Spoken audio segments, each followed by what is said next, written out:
Hello, this is Paul Berkoven with Elk Spring Education, your place for real estate and financial know-how. Today we're doing an Elk Spring tidbit on the home buying process, home ownership process, in particular comparing renting versus owning.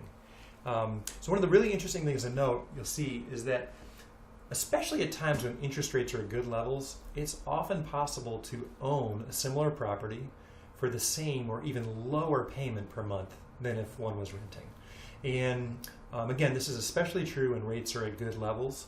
And so a lot of folks who are renting could actually own a property that's similar for the same or less per month, or even maybe be able to own one that's better than where they are for the same amount per month, right? Because the numbers work out really well. So there's just a quick chart here that we've got that shows a comparison. And this is a small loan amount and a certain interest rate, right? At any moment in time, to get the real comparison, you'd want to work with a consulting lender that serves the market where you are. But this is for the sake of an illustration. And so you'll see on the left-hand side that, in the renting column, one of the advantages that many people feel about renting is you pay your rent, but usually not much else. And we're giving the landlord the benefit of the doubt here, saying that they pay the water, the sewer, and the trash. It's not always true. But to just give a simple comparison, we're showing just $1,000 a month in rent on a hypothetical property.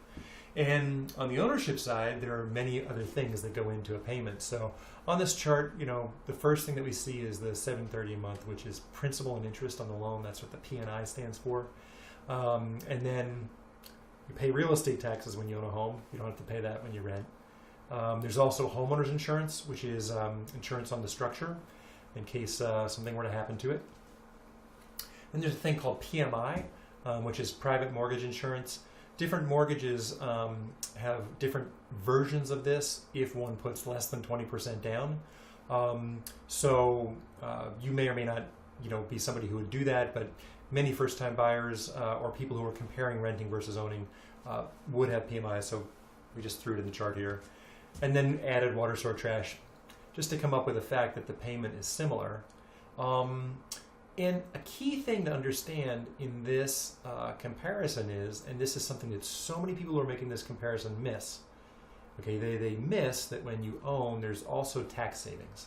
And the tax savings come because when you own a home, you get to write off the interest you pay on a mortgage, the real estate taxes you pay, and in some cases other expenses.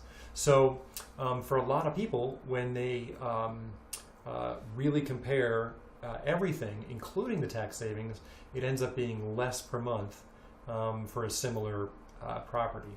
One thing I would note in this chart is that the interest rate will have a big effect on the principal and interest, and if rates are low at a given time you're making this comparison, then the difference becomes even bigger. Additionally, what the tax savings are really vary by what your situation is.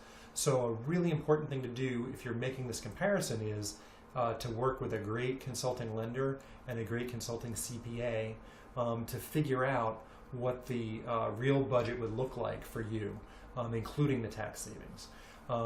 So financialpro.info, the URL here. I just want to ask you to take 2 seconds to do very quick 2 feedback questions, take you just a couple moments.